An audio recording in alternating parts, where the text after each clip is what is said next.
Hello guys, nandito na ako ngayon sa mga binibilang kong mga gulay. Andito yung suki ko. Yan o, si ate naghiwa. Hello guys, ito yung mas lalo ito, mayaman na to. Ayan o. Anong pangalan mo kuya? Kalbo. Kalbo ba? Hindi tunay na pangalan mo. Kalbo. Kalbo daw siya.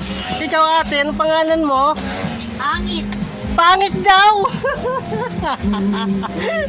Ito, ang daming gulay-gulay rito, oh. Kita nyo, guys. Oh. Dito lagi ako bumibili ng gulay kasi mas mura gulay rito.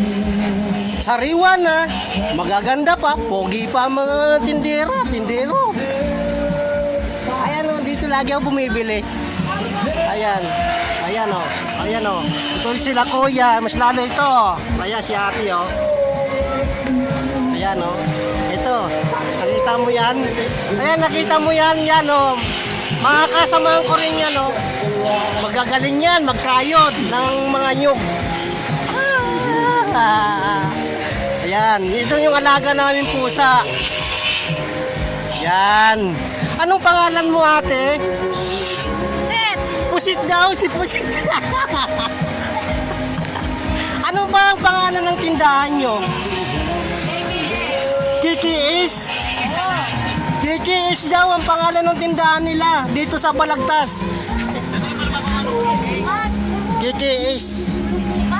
Opo, Pulong Gubat nga, sakop ng Balagtas to, di ba? Oh, yun. Balagtas, sakop ng Pulong Gubat.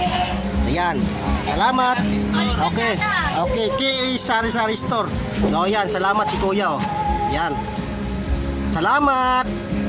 Okay.